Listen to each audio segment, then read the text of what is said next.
Hey, sweetheart, are they pretty?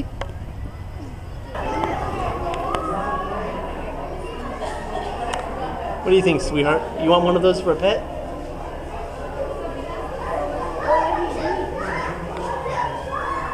He eats bugs.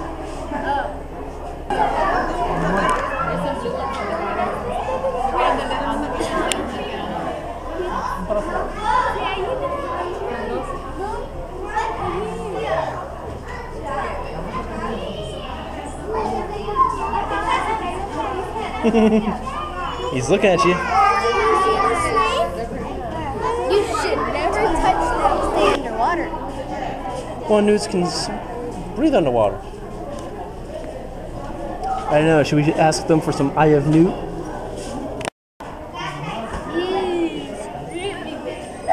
Yeah. Oh, he's looking at you. I think he wants to eat you.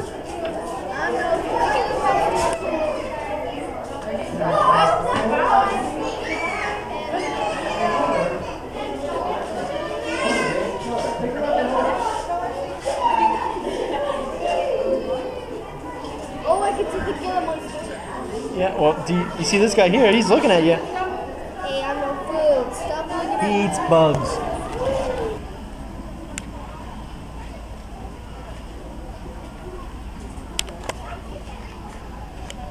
That one's pretty. Yeah, she is.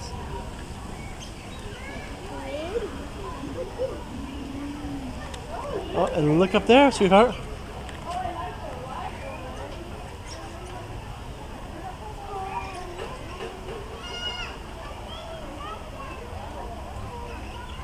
Mira, hicieron un nido.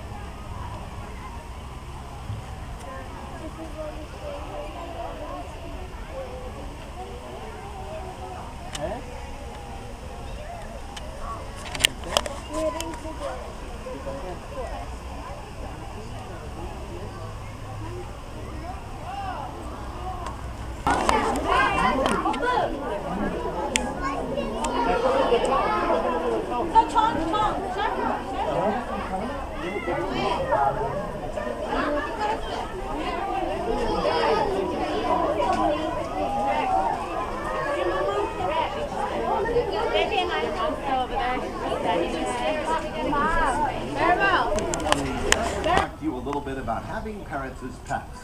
Now you've seen these parrots do some pretty fun things here today, and I'm sure that some of you are thinking that they must make great pets.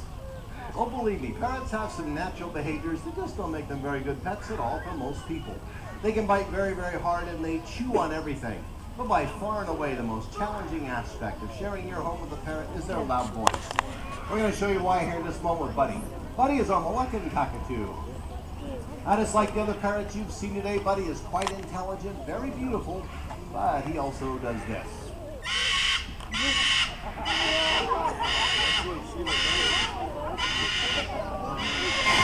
Pretty fun stuff, huh? Try to imagine that every morning at sunrise. When you're sitting down for a nice quiet evening meal, that's typically when they scream, sunrise and sunset. Once they get started, it's difficult, if not impossible, to get them to stop. Now, screaming is the main reason why thousands and thousands of people every year try to donate their pet parrots to zoos. But most zoos don't accept parrots as donations anymore. It can be very challenging finding them a new home. So think a little hard before rushing out getting a parrot as a pet. Buddy, as usual, that was a great job. You were all finished. Off you go. He's a Moluccan cockatoo. Down the hatch there, buddy. Thank you. Grasslands are found on every continent of the world except for Antarctica. They are home to some of the most unusual creatures you'll find anywhere on the planet, especially some birds with some very interesting adaptations. That's what we're going to show you next with a real fun bird from the grasslands of South America. It's called a blackleg, or Burmeister seriama. In the wild, seriamas prey primarily on small rodents and reptiles. They have a rather unique way of dealing with those animals once they catch them. We use this little rubber alligator for this demonstration. Watch what our seriama Boomer does with her little rubber alligator. All the way out here, Boomer. Yep. Keep that momentum going. There we go. There's your little rubber alligator. Better late than never. Hustle it up all the way out there. She's waiting for that rubber alligator. I think she spotted it. She's got it. Look out. This isn't it. Ooh, there we go. Headache to that rubber alligator. Now this is exactly what these birds do in the wild when they get a small animal like this.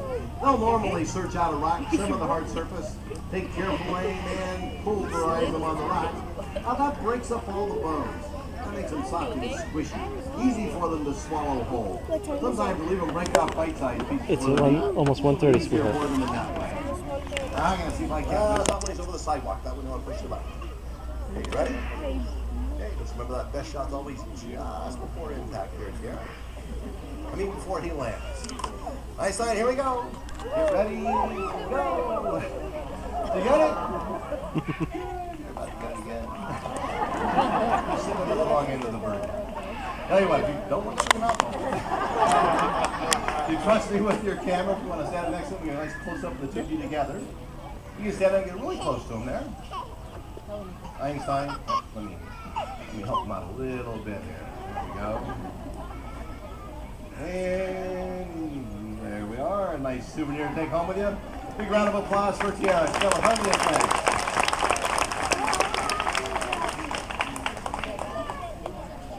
And there's your free ride, Einstein. There we go. Again, Einstein is a Eurasian eagle owl. These are the largest and the most powerful of all the different species of owl in the world. Now, an owl his size is capable of eating over 3,000 mice every year. Now, that is really important.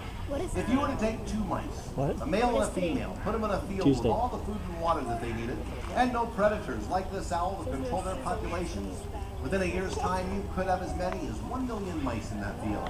You can see how important it is to have hawks and owls, other predators controlling rodent populations in the wild.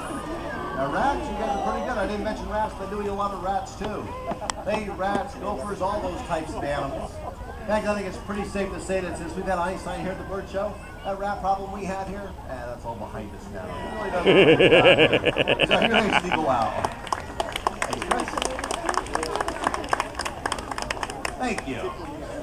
Well, now we're going to go to one of the newer birds in our show. This next one is another East African pound crane, just like the two you saw flying our pre-show. We call her Sparky. Sparky is 7 years old now. We're trying something a little bit different with her, and at the same time giving another member of the audience a very up-close and personal encounter with a very large and beautiful bird. So I do need the help of another volunteer. Get somebody that's really brave, so they get to feed this one right out of their hands if they choose to. I've got lots to pick from this time. Let me find just the right one here. Where's the perfect one? How about this young lady in the green shirt right there? Oh, are you okay, sweetheart? Right there in the front row. No? See her volunteer? Okay. I've never had this much challenge getting one of these. How about this young guy right here in the green stripes? Want to try this, buddy? Come on down here with me. Big step over the rope. There we go. All the way over here. What's your name? Jack. Come stand where with me, Jack. All the way over here. Sparky's going to be popping up over the top of the fence here in just a minute, Jack. If she sees us standing out there, she won't do what she's supposed to. Okay, Jack, I didn't mention this. Sparky kind of pinches a little bit when she eats out of your hands. So you have a choice. You can feed her out of your hands or you can feed her out of this cup. Choice. We'll get you all loaded up there. Hold that with both hands. Just hold, wrap your fingers right around it. Hold it real tight, just like that. Okay, don't spill any of those, okay? Again, Sparky is an East African pound crane. These birds get their names from the golden crown of feathers on their head. Now that crown of feathers is very important to these birds. They do spend most of their day on the ground foraging for their food in the grasslands of Africa, and that crown of feathers greatly aids in camouflaging them as they do that. Okay, she's going to give everybody a nice close look at it. It'll be your turn, okay, Jack? Okay, Sparky, don't step on the nice people this time. All the way over there. Okay, Jack, come on with me, buddy. Stand right over here. Okay, Sparky's going to fly down here straight at us. It'll look like she's going to crash right into us, even though she hardly ever does. Hardly ever. You just hold really still. Once she lands, hold that cup out to her. She'll gobble those up right in the cup, okay?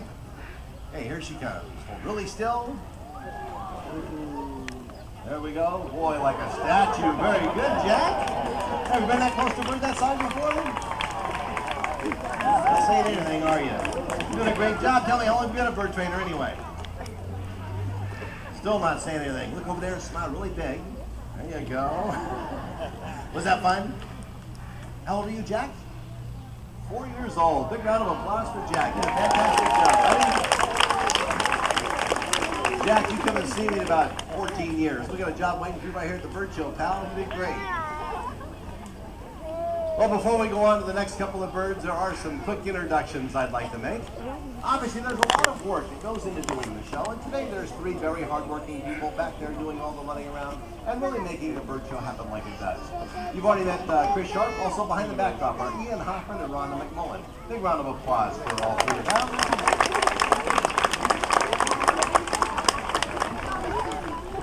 And that bird that you saw earlier in the show, she didn't get a formal introduction.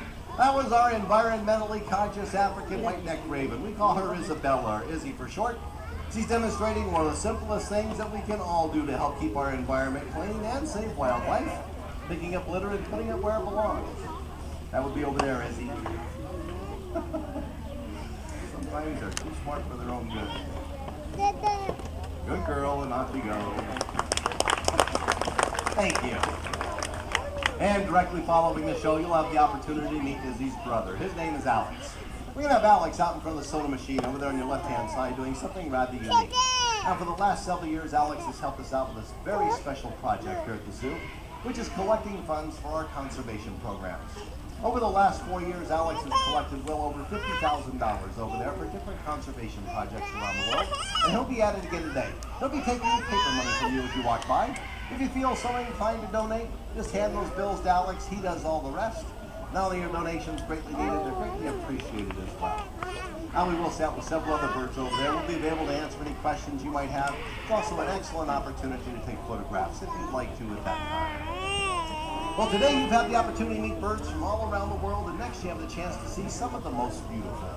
Unfortunately, habitat destruction is of major concern today, and tropical rainforests in particular are tremendous pressures. Now, we told you earlier in the show that tropical rainforests were home to almost half of all the plant and animal species found on our planet. Now, that does include these lesser silver-crested cockatoos from the rainforests of Indonesia. Now, tropical rainforests are being destroyed at a rate of around 50 acres a minute. That's 2.5 times the size of our zoo that disappears every minute of every day. Now, on with that habitat destruction goes the extinction of as many as 10 species a day. These are all species that we rely on for our own survival. You see, all living things are connected and dependent upon one another for their own survival, including you and me. No one species can live here all by itself. And while there are numerous conservation success stories out there, many, many animals still need our help. Like the blue and gold macaque and the green-winged macaque from the rainforests of South America. Now, while it's hard to imagine a world without beautiful creatures like these, with the ever-increasing human population and the destruction of wild places, I'm afraid that's a very real threat. But it doesn't have to be all doom and gloom out there. As we've learned with the peregrine falcon, the bald eagles, and the American alligators, all once on the very brink of extinction in this country, in recent years they've all been removed from the endangered species list. Now, while conservation is still a challenge we'll all face in the future, it is a challenge that we can easily meet by making some simple choices in our lives. Today, for example, before leaving the show, just by choosing to put 25 cents, 1/4 into the parking meter, right over here on your left-hand side, you will have protected 90 square feet of tropical rainforest. Rainforest that is home to the highly endangered hyacinth macaques, now found only in the rainforests of Brazil. How we can conserve and recycle, we can shop wisely and support conservation programs such as the Chaffee Zoo. And most importantly, we always have to remember that this earth is our only home, and it is one of our greatest gifts. And it's up to all of us to protect it for future generations. Now, we would like to thank you all for seeing our show today. You've been a wonderful audience, and we do hope you'll come back and It's recording everything, sweetheart. Enjoy the rest of your day here at the zoo. Thank you.